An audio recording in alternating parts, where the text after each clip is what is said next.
This book, our Constitution, protects our society and empowers us to govern. The Protea leaves are us, the people, who freely elect our voices in Parliament. The drum calls the people of Parliament, through whom we govern together. And the sun is our country, healing our past, improving our lives, and energizing our potential. Together, our Constitution, our people, our Parliament, and our country are building our great South African nation. Parliament TV, Channel 408 on DSTV.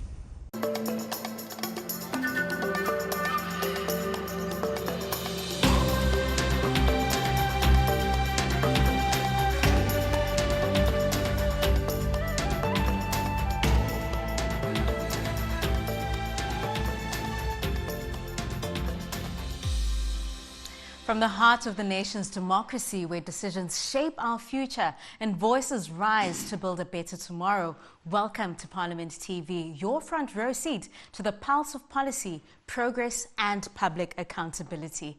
Now we go beyond the chambers and behind the scenes, bringing you in-depth analysis, exclusive interviews and oversight in motion. From committee corridors to community concerns, this is where transparency meets transformation. I am Tepo Mori and we are coming to you live from Parliament TV studios here in Cape Town on DSTV channel 408. And this is where every debate matters and every South African has a seat at the table. And because this is your Parliament, your voice, your future, join the conversation by following, liking and subscribing on all social media platforms at Parliament of RSA. Now, with the legislative power vested within it, Parliament bears the responsibility to oversee the actions of the executive and improve public participation and involvement through its various portfolio committees. Now, committees and oversight are crucial for a functioning democracy and government accountability. Committees provide a space for detailed scrutiny of legislation, policies and government actions, while oversight ensures that government bodies are held accountable to the public and legislative mandates. Now, today's focus is on the Portfolio Committee on Defence and Military Veterans and the chairperson thereof, Mr. Dakota Legoete. He joins us today in a moment, but before that, let's get to know him just a little bit better. Stay tuned.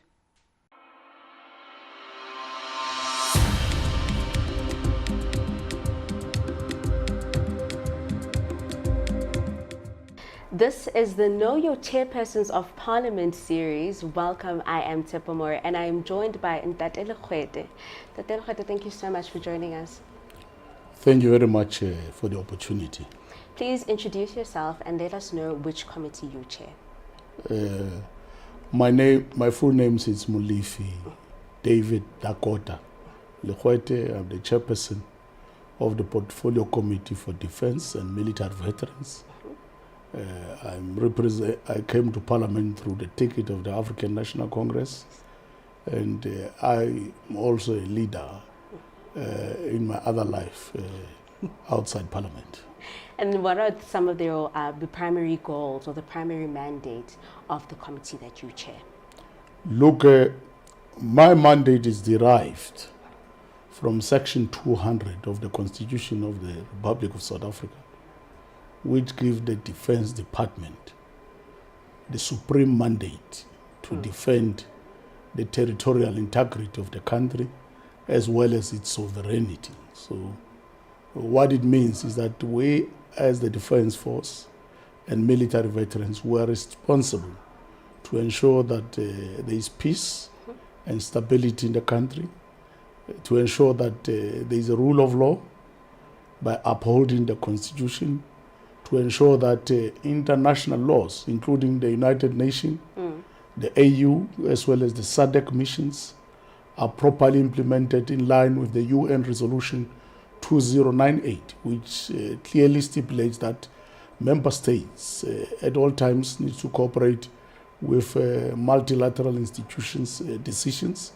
For instance, in our case, as part of those that resolution of the United Nations, we have a mission in DRC, we have a mission in Mozambique, which are SADC missions concluded by head of states But so far, even the United Nations 2 days ago has come to the party to assist us in the TRC, because we are there with Malawi and Tanzania. So those are some of the work that we are doing, but the mandate is fully derived from Section 200 of the Constitution of our Republic. And then on the back of the legacy report of the 6th administration, what are some of the key standing issues that your committee will have to take forward and deal with? Part of the standing issues is to ensure that we review, we embark on a defense review strategy wherein we look at replenishing the army, because the army as it is, the defense as it is now, it's too old. We have more older people than younger people. Replenish them. Some of them encourage them to retire, but they don't just have to retire. We want to have an exit strategy of upskilling and reskilling them so that we prepare them for the life beyond the army. Some of them we intend to putting them on the reserve force with their training and capacity. We must ensure that we help them beyond their service.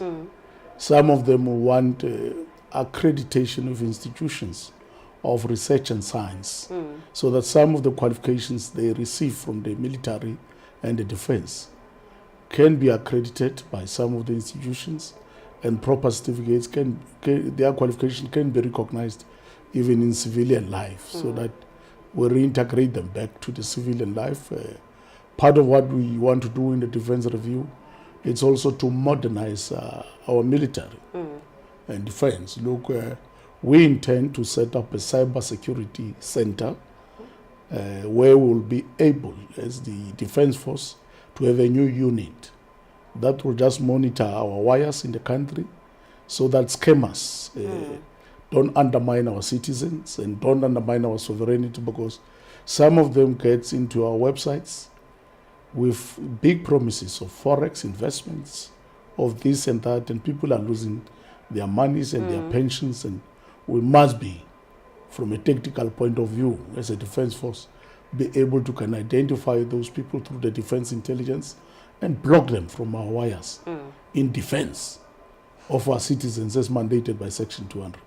And then within the committee, how are you going to ensure that effective oversight and accountability is done over the relevant ministry and the relevant departments and stakeholders? Look, as a committee, we have committed, even from our first meeting, that even though we are political parties, what we need to know is that defense, it's a matter that cuts across every citizen, and defense, it's a matter that we can't reduce to a level of political party. Defense is a national call, and all of us have committed as members of this committee to respect it and uphold the Constitution, but all of us to salute the flag, because currently there's war in our country. There's a silent war.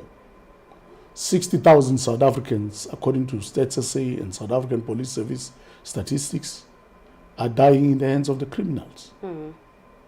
And that undermines our sovereignty, because it clearly demonstrates that our streets, our townships, our towns, our villages have been hijacked by criminals.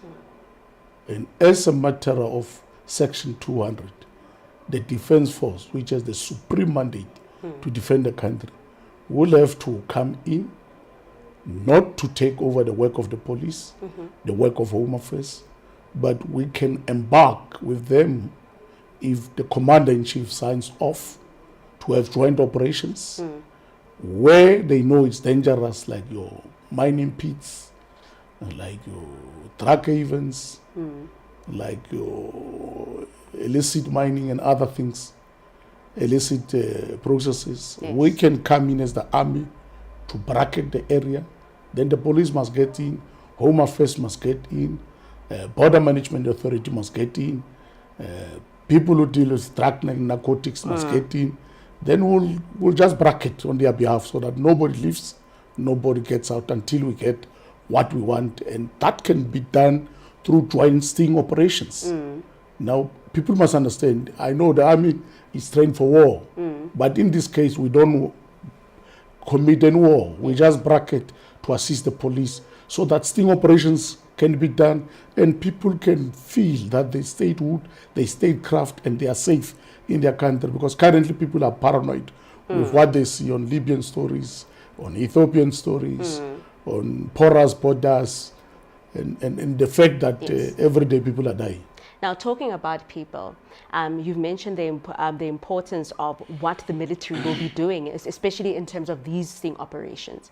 How do we then ensure that the public is involved in what the committee is doing, is involved and knows what the committee does and the work of the committee and the strategies going forward with regards to the Committee of Defense and Military Veterans? Look, the best way that the public can be included in this process is to get the public to be informed. So it's incumbent upon us as a committee, through the support of communication in Parliament, that we brief the public, maybe on a weekly basis, on our social media network, and all the portals which are available through Parliament, that we inform communities, including public hearings and other things, related issues. But so far, I make the committee available, even the public, in wherever we will have visits and oversight visits, the public will be made aware, and they can follow us on any streaming or social media platform. And just lastly and briefly, you mentioned that there's a lot of old people that are part of the military, and you're trying to have them resign. And how do you then make military work more attractive to the youth? Look, military in its own nature, it's a science. Now, every nation needs to invest on research and development of their science. So the reason why we have to look at the possibility of bringing young people is to help them, some of them to get out of Nyaupe, but help them, some of them to become better citizens, patriotic and so on. And you can only use that through the army and the defense. And you know, the defense, it's normally referred to as, in other countries, as the Second Republic, because every other government department, we can have it in defense. And part of other things that you will not get even in TVET colleges, in higher education centers, especially when you're a child of a peasant, to be a pilot, those hours, you can only get them from South African Air Force, because you grew up in a house where there's no aviation. You can become a submarine operator. Those hours of being trained in submarines, you can only get them in the Navy. They are not in any college or university. So that's part of the work that we want to do when we say we are replenishing and modernizing. It's because we want young people who know softwares, who can help us in the cybersecurity space, who can help us with new ideas in terms of how we can do other things. But like I'm telling you, defense is a science. It needs innovation all the time. It needs us to update, because criminals and other terrorists and extremists that we are dealing with, they have modernized. And we need to meet them pound for pound, tete a tete, face to face, fire to fire. Thank you so much. No, thank you very much. That was Dakota Legoete, and he is the chairperson of the Portfolio Committee on Defense and Military Veterans. Thank you.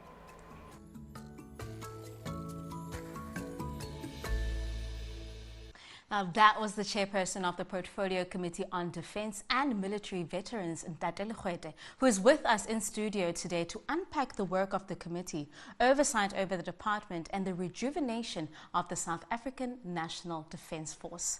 Dakota Legoete, thank you so much for making the time.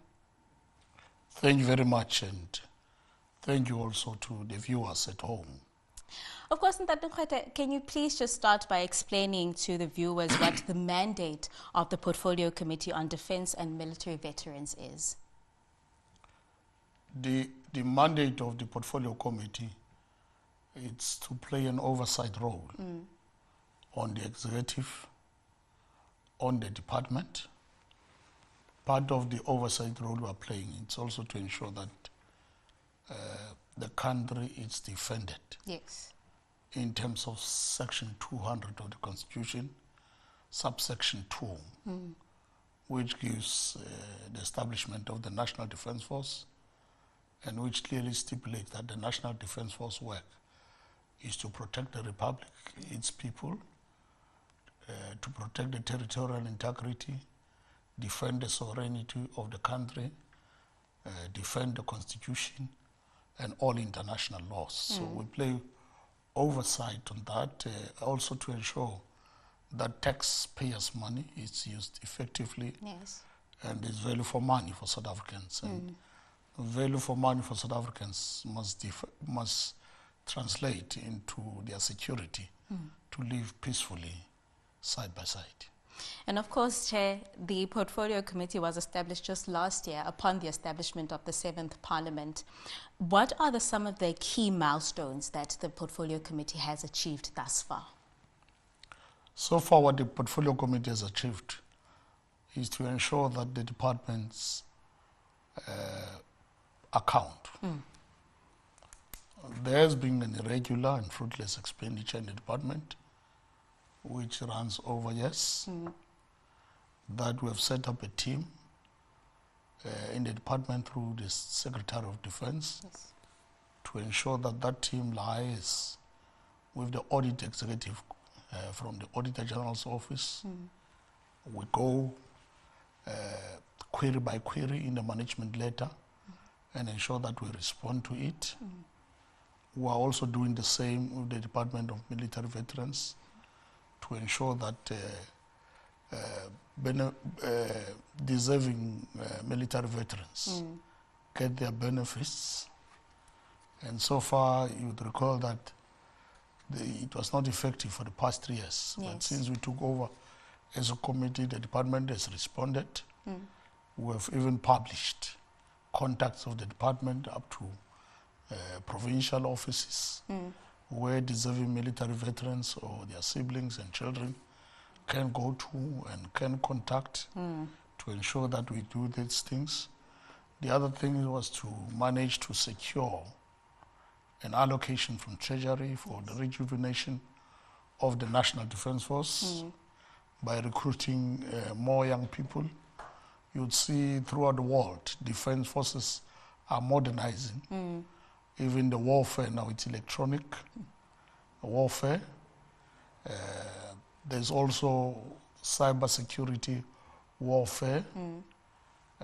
And we have to adapt as the South African National Defence Force to ensure that we have those capabilities within our defence intelligence, which can ensure that we protect South Africans. Because as I'm talking to you now, South Africans are vulnerable in the cyber scammers, through fraudulent forex investment, through fraudulent SMSs that you receive, and text messages that here's a link, give us your banking details, and some of these links are wrong, and they end up defrauding our people through the cyber. So we must, within the National Defence Force, as part of our modernization, have that unit that can block all these illegal scammers in our websites to protect South Africans.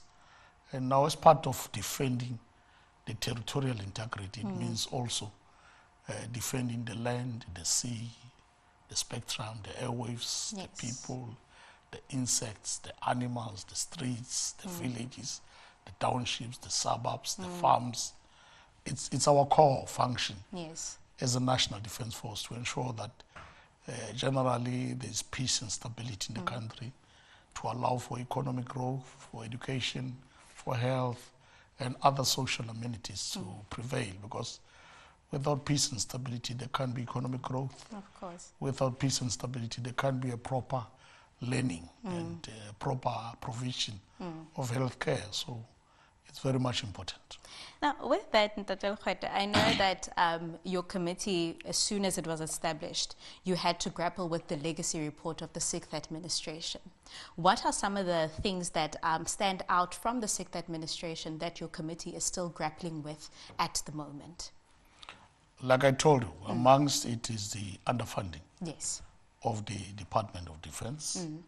The other one is to modernize our prime mission equipments, most of our ammunition has lived their sell-by date.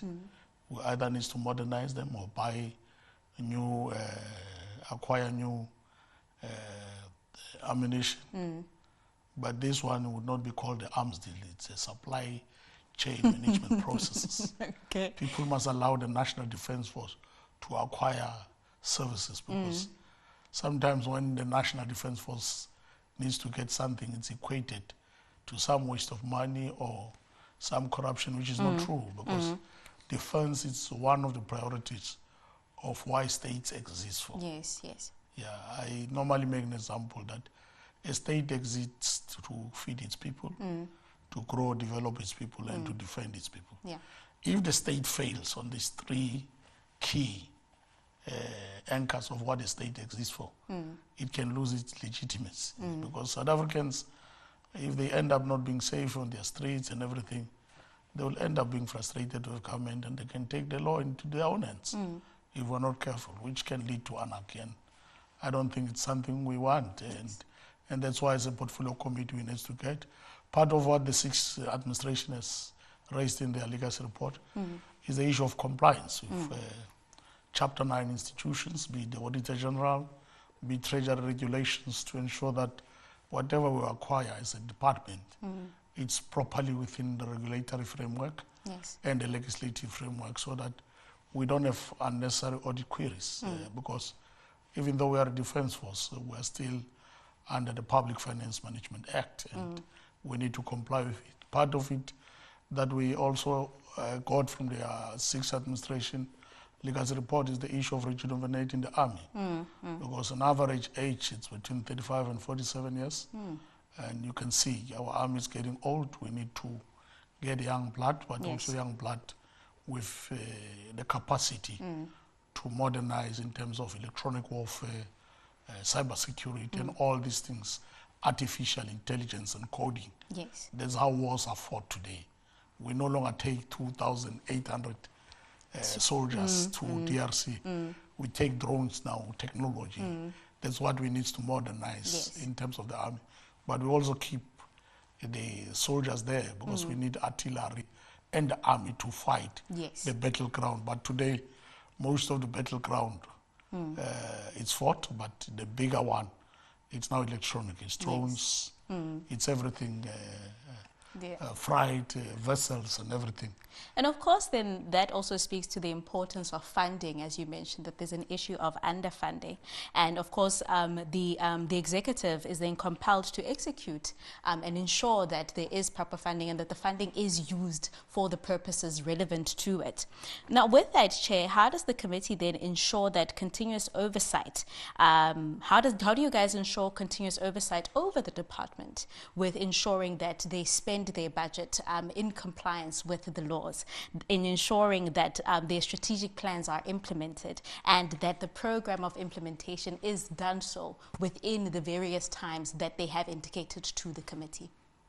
Yes, that's why I said before that we have found some irregular and fraudulent expenditure which was unaccounted, which also the legacy report raised on the department.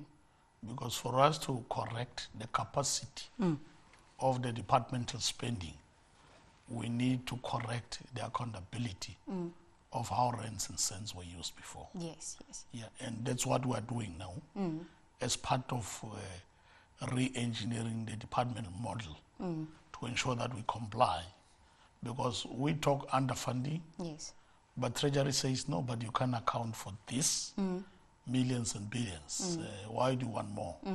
So that's where the tussle comes, and we want as the department that the department must clean its reputation with oversight authorities in terms of Chapter 9 and Chapter 10 of the Constitution, so that we comply with the laws of the Republic, and that would make us eligible to get more funding. But you would know also part of the reasons why we have challenges of underfunding. It's because of wrong policy choices that we made as government in the past by repurposing some of the allocations which were made for the National Defence Force And as a result, that dropped our capabilities. It dropped modernization of our prime mission equipments in terms of the defense force, because defense, it's an everyday, every hour, every second responsibility that any country or nation must provide to its citizens or taxpayers or voters. Yes.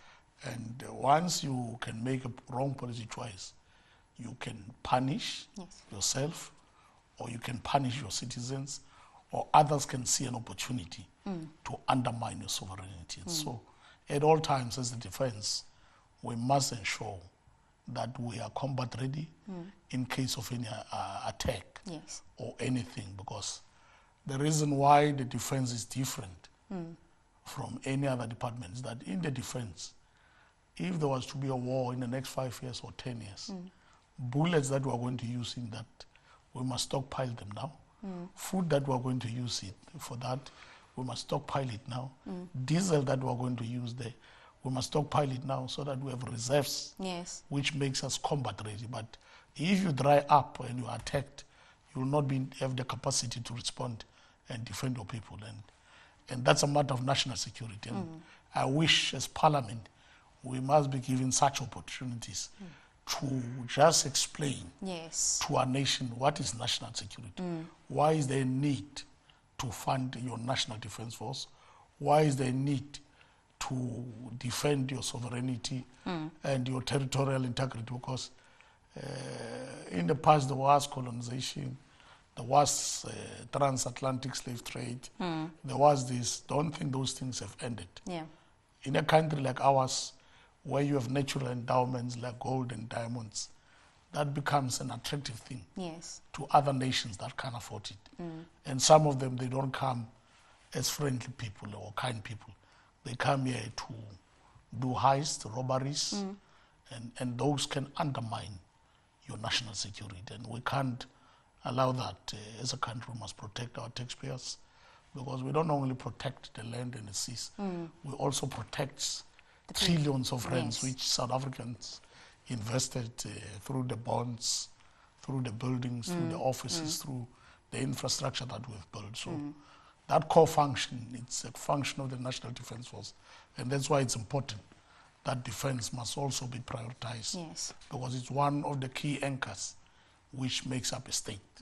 Because people, once you can feed them, once you can develop them, once you can defend them, they give up on the state. Of course. Yeah, so we don't want them to reach that point where we become or regarded as a failed state, because even now we do have a challenge. Some of our people have to pay private securities. Of course. Some of the companies have to pay private securities for their group CEOs. So it becomes very difficult to invest in such an economy and create more jobs. So you must understand, for the economy to grow, there must be peace and stability and security. And with that, Chair, of course, we understand that the committee does not only just engage with the department, it engages with military veterans as well. And you spoke about wrong policy choices and how it's the result of why we find ourselves in the position that we're in. I just want to know, Chair, to what extent then does the committee engage with military veterans, civil society and defense analysts in shaping its oversight agenda and shaping policy? You would know, when we started as a portfolio committee, we also took a commitment to engage stakeholders. We've already engaged various military departments in our institutions of higher learning. We will also be engaging them very soon on the matter of Denel and on the matter of AMSCO, and how we can prepare for our reserves. We have dealt with them on issues that affect the National Defense Force related to accounting in terms of Chapter 9 and Chapter 10 institutions as part of engaging them. We are intending to embark on a national roadshow to go to each province, get military veterans in each province. But so far, as the Chair, we have already communicated the database, how procedures that needs to be followed for any military veterans to lodge an application to be on the database. What we need to rejuvenate is the process of verification. especially for ex-combatants of former national liberation movements, because they need to be verified whether they were part of the underground and so on and so forth. It's unlike with the conventional defense force of SADF or former Bantustan, where there was a general who can sign off or there was a colonel who can sign off. In the case of the underground, you need commanders and commissars who were in charge at the time to do that. It takes long, but we want to shorten the route by ensuring that we go to each and every province and meet physically as a committee with our military veterans, because some of them are aging now, they are sick, and most of them are dying, and they die as paupers without proper receipt of their benefits and their contribution to society and mankind. And I don't think it's fair for them. I think we need to check up our work as the Department of Defense, but us as the Portfolio Committee, ensuring that we frog match the department to assist our military veterans, because it has just been a free arrangement over the past 13 or 14 years. And most of the military veterans die without receiving their benefits, including their children. And it's just quite unfair when there's an act of parliament adopted by all parties which gives certain benefits to them, and also the only contribution, because the only time military veterans or ex-combatants of liberation movements can talk to government is through the Department of Military Veterans. Yes. Other departments, except social services, can't help them. So we must be in a position to help them, because some of them, they've got special grants and special pensions, which are not given by the SASA or but they get them from DMV, and I think it will only be correct that we provide that service. And from our side as a portfolio committee, we play an oversight to ensure that the department gives what military veterans deserve, because those, any nation that fails to take care of its former intelligence officers, its former military veterans, some of these people were trained in very serious prime equipped machines, and they remain dangerous if you leave them vulnerable and loose. Yes. That's why in other parts of the world, they are used as mercenaries to overthrow governments. They are used as mercenaries to guard mines and illegal mining and blood money and blood minerals elsewhere in the world. So military veterans are highly sophisticated people. It's incumbent upon any nation to respect its military veterans to ensure peace and stability, because failure to take care of them, it's also a security threat. Now, the conversation continues with the chairperson of the Portfolio Committee on Defense and Military Veterans, Dakota Legoete, right here on Parliament TV, DSTV channel 408. Now, on the 10th of April 2025, Parliament held its Peace and Security Cluster Committee's media briefing, on which the chairperson of the Portfolio Committee on Defense and Military Veterans, Dakota Legoete, discussed the committee's oversight issues relating to the status of the 2015 Defense Review, the rejuvenation of the South African Defense Force, and the defense funding issue. Now, here is what he had to say on that set date. Stay tuned. On the funding of the South African National Defense Force, we have raised it as the Portfolio Committee that over the past 15 years, there has been an underfunding of the National Defense Force. Part of that particular underfunding happened as a result that over 40 billion rand was taken from the budget of the National Defense Force to fund the bailouts of state-owned enterprises. Over 10 billion rand was taken from the Special Defense account to fund free education in terms of the fees must fall. So in a nutshell, over 54 billion rand was taken from the National Defense Force budget, and that has serious consequences of the challenges you see today, that some of our equipments are not modernized, some of our capabilities are challenged, some of our aircrafts are not flying, some of our frigate and vessels are not on the sea. It's as a result and a consequence of some of the policy decisions we made as a state, which costed us to this particular point. So it's going to be important that we move with the international and global trends. The international and global trends in terms of budget allocation to the National Defense Force is 2% to the GDP. But we have seen with the current geopolitics in the globe, other countries have moved to 3% to 4% of their GDP, in particular in Europe and in the East, and parts of countries in our region, Botswana, Zimbabwe, Angola. Some of them have moved their budget to the GDP to 2%. So we have also requested from the executive, the president and treasury to ensure that we are also in line with international practice in terms of ensuring that we defend our country, because currently, even as a state, our sovereignty is undermined by the criminal element in our country to an extent that over 29,000 South Africans die in the hands of criminals every year.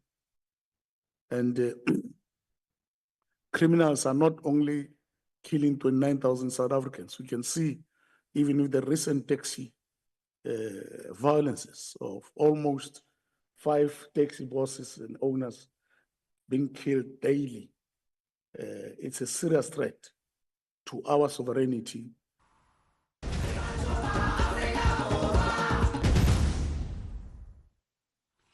Now, that was the chairperson of the Portfolio Committee on Defense and Military Veterans, Mr. Dakota Legoete, during the weekly media cluster briefing that was held on the 10th of April 2025, speaking to issues of oversight. Now, the Portfolio Committee has been raising the alarm that over 15 years that there has been underfunding of the SNDF. Now, Chairperson, you earlier alluded to the issue of underfunding and how the issue it does not only just affect the SANDF, but people need to understand that the minute the SANDF is affected, it affects the sovereignty of the country. Now, with that then, how does the committee respond to concerns of ongoing underfunding, especially with regard to ensuring that Treasury heeds the calls of the department when it comes to ensuring that they have adequate funding? Look, Treasury needs to be sensitized. Because the matter of defense, peace and security, once it's not properly funded, it's treasonous. It's treasonous because you are making the whole nation vulnerable. If continued underfunding of the National Defense Force continues, it means we will not be in a position to protect our seas, we will not be in a position to protect our borders, will not be in a position to protect our spectrum and our airwaves. So it means everybody can land in the aeroplane in our country undetected because we don't have radars that works.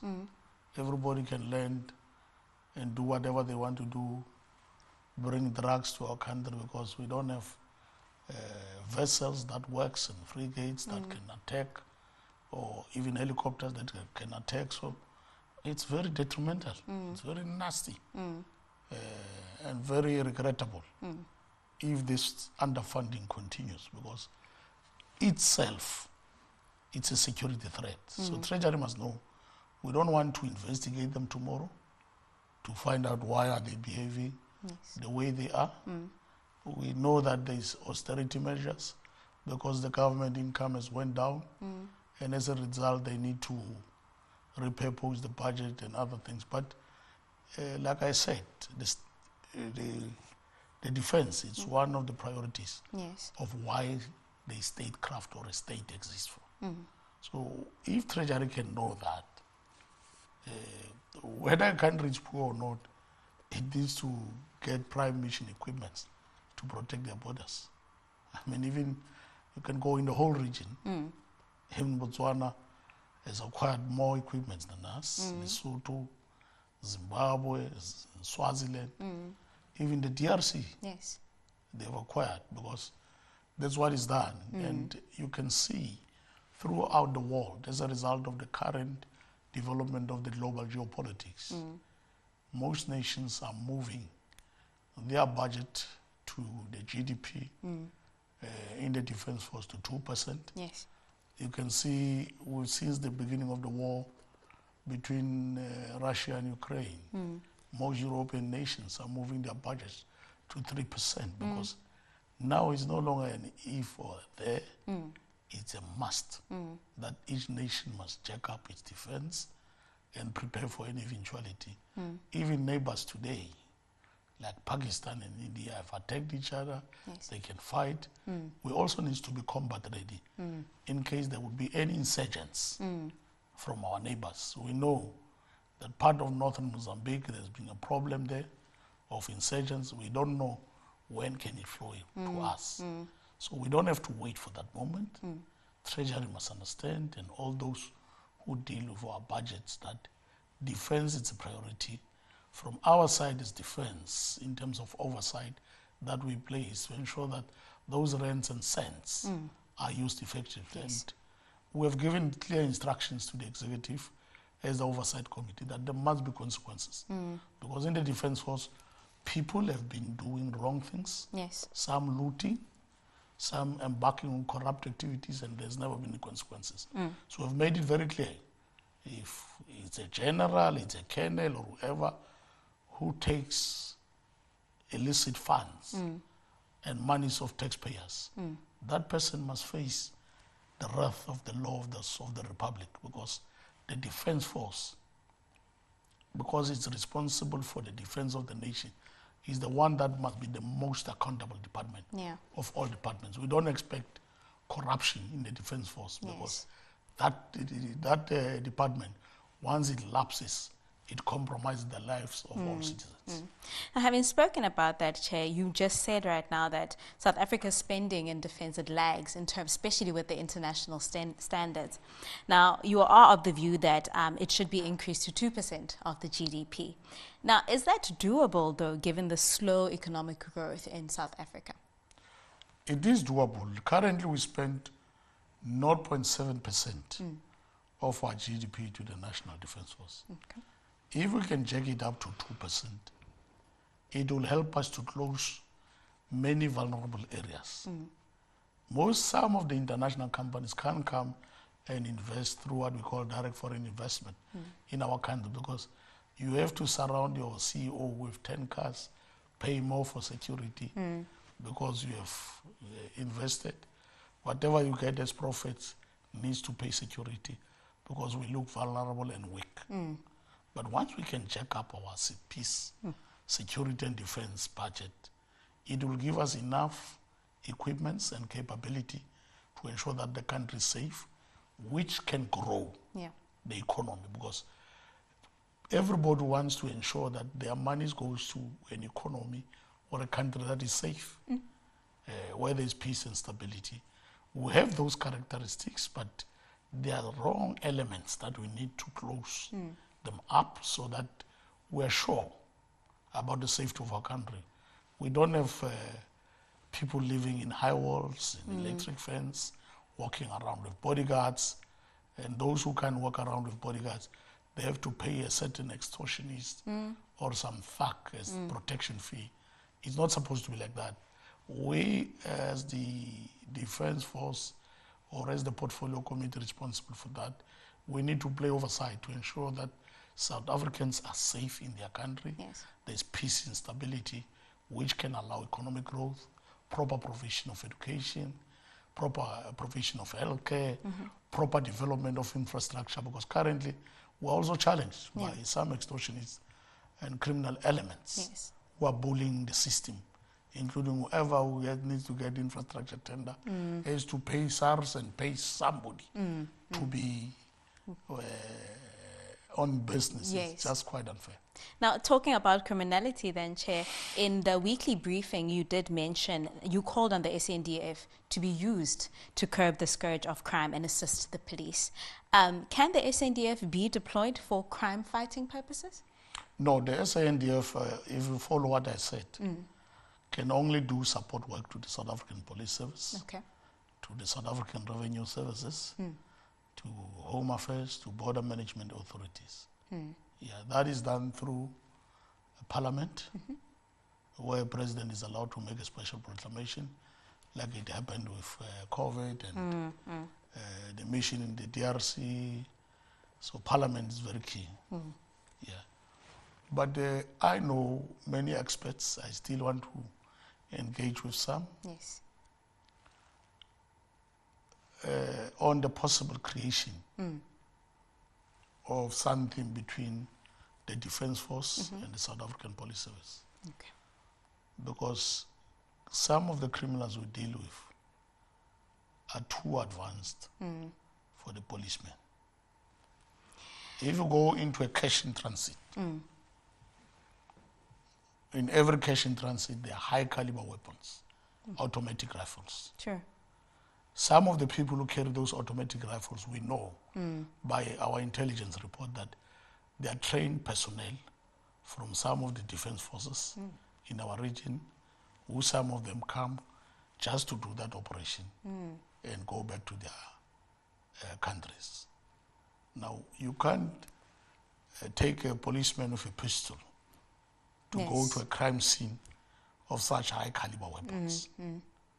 And when the policemen get killed, you say sorry. So when they get killed, you say whatever. No, it's not possible. But it's not also a problem. Yes. There is a security threat that according to stats say, and the police statistics, that 29,000 people die every year in our country in the hands of criminals. Now, 29,000 people, it's more than the number of people died in Ukraine every year. It's more than the number of people died in the Eastern DRC every year. It's more than the number of people died in Cabo Delgado, where there's a full-blown war. Now, how should we define this? If any Chapter 9 institution was to tell me that criminals too have rights, what about the rights of 29,000 citizens who were very loyal, who died in the hands of criminals? So we need a balancing act. Yes. And we need a serious dialogue as a nation, whether we would be afraid to unleash the Defence Force to assist in capacity, but without doing the policing. Yeah, you know, when we do an operation, let me make an example. Like, for instance, we're told Juku Lane, by intelligence, it's infested with drugs. The Defence Force can surround Juku Lane. They don't have to open up dockets. Yeah, the police can get in, do the search and seizure, open up dockets as it is. But the army can just look to ensure that there is no movement of any criminal or illicit goods. So it's not like we're saying you must get people of the Defence Force opening up dockets with guns. It's just to ensure that we back up other departments, because we are deteriorating to a point that we can easily be termed a failed state, because we are failing to defend and protect our citizens who are taxpayers. And I serve in this parliament through the behest of a voter and a taxpayer, and I cannot fail them in my oversight role and work, including as a portfolio committee, in terms of defending our sovereignty and territorial integrity, because our territory does not have integrity. Because South Africans are traumatized. They live in fear. And we can't keep on explaining or trying to be politically correct. It's practical. People are suffering. People are living in fear. I'm the chairperson of the Portfolio Committee on Defense. What do we do?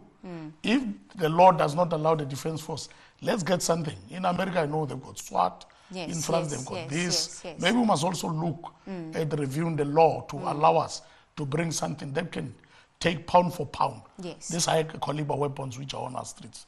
Because thinking that a policeman with a pistol will help, it's just to donate a policeman's life or a policewoman's life to criminals. Because you get into a scene, you must tell a criminal you've got the right to life, you've got the right to an attain. By that time you explain those laws. He's fired. Yes, of course. In no seconds you are dead. the importance of the SNDF ensuring and supporting the public of South Africa. Now, as part of ensuring that public is updated at all times about the work of the committee, the department and relevant entities, Parliament has cluster media briefings where chairpersons engage with the members of the media on matters of national importance. Now, on the 10th of April, the chairperson of the Portfolio Committee on Defence and Military Veterans was part of this media briefing, and this is what he had to say about peacekeeping. Start on the South African commitment to peace and stability. During this year's State of the Nation address, the President reaffirmed South Africa's unwavering commitment to peace, to non-interference, and to conflict resolution in the region, in the country.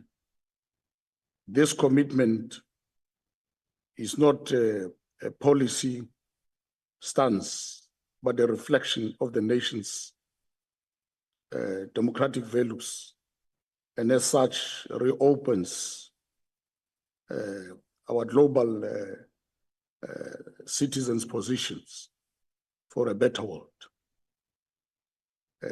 This particular mandate, it's also reaffirmed by the Constitution of the Republic in terms of Section 200, subsection 2 of the Constitution of the Republic, which establishes the National Defence Force and outlines its purpose. Amongst it is that the Defence Force, it's obliged to defend the Republic, to defend its people, to ensure that we defend the territorial integrity, the sovereignty, uphold the Constitution and all international laws. And I just need to emphasize the point, what is meant by territorial integrity in terms of the spirit of the Constitution is that the National Defence Force is obliged to defend both the land, the seas, the cosmos, the sky, the spectrum, the people, the animals, the insects, the rivers, every aspect of our society, ports of entry, national key points, all of them were given that mandate by the Constitution to defend.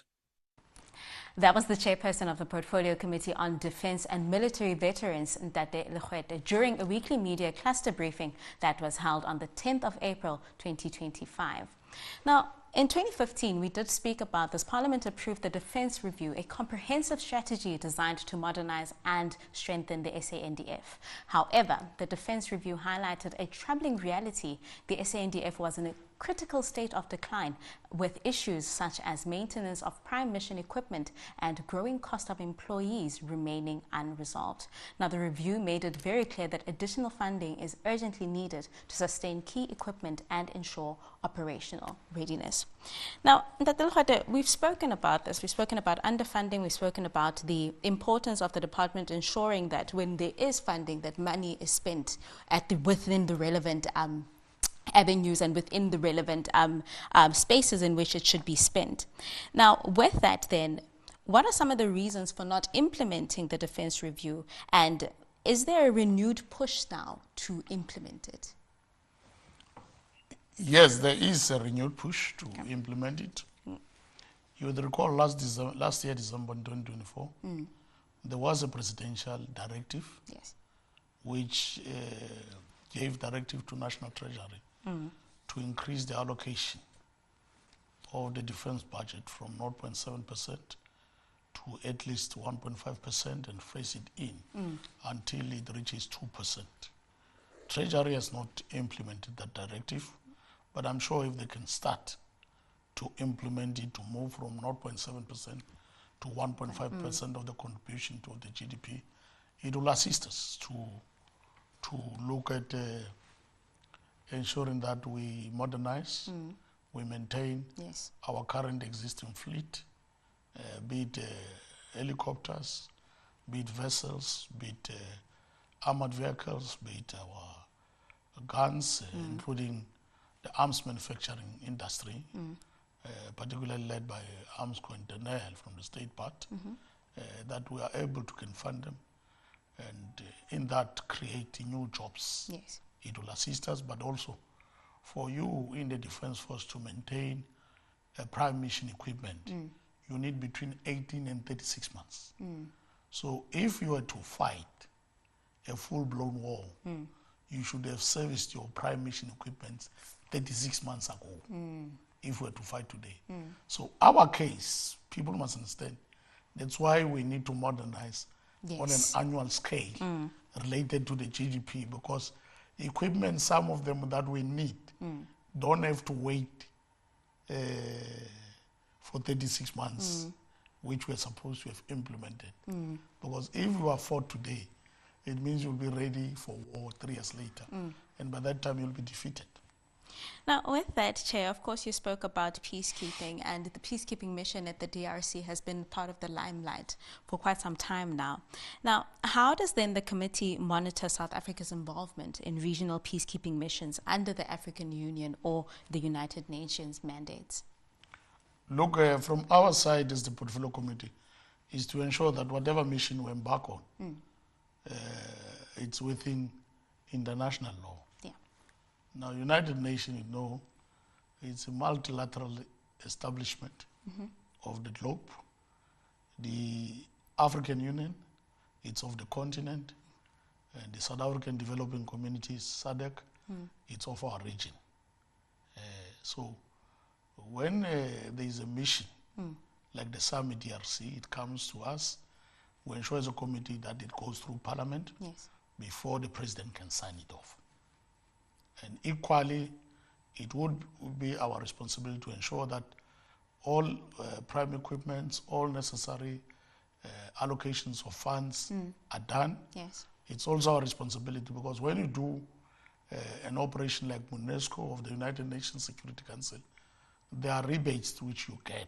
Okay. It's for us to ensure that those monies are paid to Treasury, even in this SADC, Summit DRC, that some of those monies are paid. Whatever we spend, we get it back with proper interest from those international bodies. So it's part of the role that we play. But peace, it's one of the corner foundation of our democracy and constitution. Yes.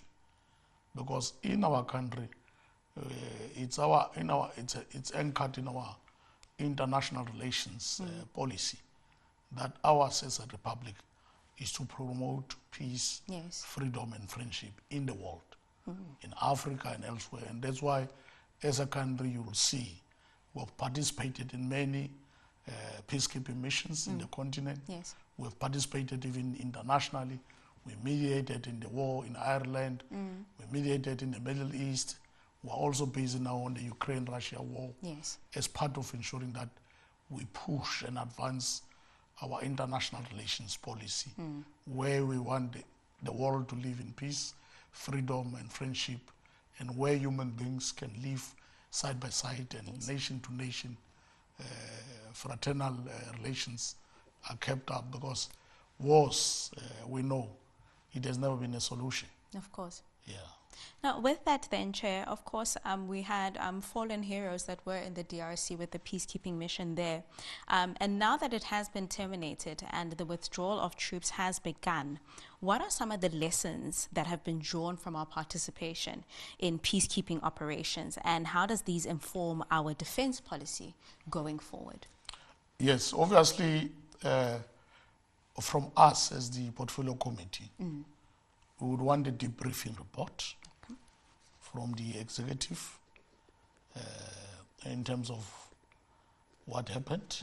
Those who were commanders who had an cold front of the war, of the peacekeeping mission, they will have to give us a report. They also have to account, rand for rand, cent for cent. They also have to tell us what was the intelligence and the reconnaissance report saying. Why did we find ourselves in trouble or having lost members? Were they properly equipped? Did they have enough resources? Yes. All those things will be part of what is in the debriefing report. Now, once we have received the debriefing report, it will help us to model the future relations of our National Defence Force in terms of legislative policy framework and regulations, and further try to work on improving that we do not lose such big numbers. And part of what I said earlier, it's maybe modernizing, improving our electronic warfare, our cyber capability, our artificial intelligence capabilities.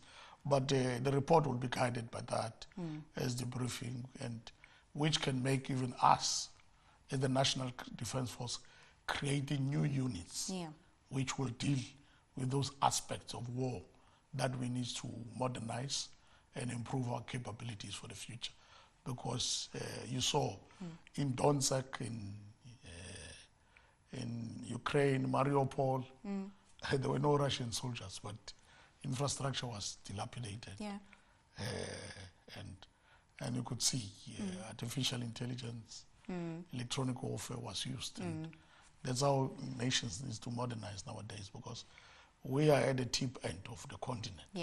So we have a sea surrounding our country. We must be advanced, even in terms of e-border monitoring, in terms of e-spectrum monitoring, in terms of e-harbor monitoring. We need to modernize to that level so that we can monitor our seas without going physically there, but sending drones and machines. And where it's wrong, we hit. We're defending our sovereignty. Where sovereignty is defended, the state has monopoly of action. You can call it the other way, but we don't have a choice. If somebody intends to attack us, intends to attack the future of our children, we don't have to smile with that person. We must hit. We are a defense force.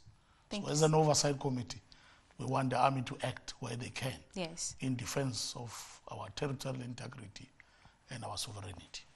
Thank you so much for joining us, Chair. Thank you very much. You are more than welcome. I hope to get such opportunities so that we educate our people.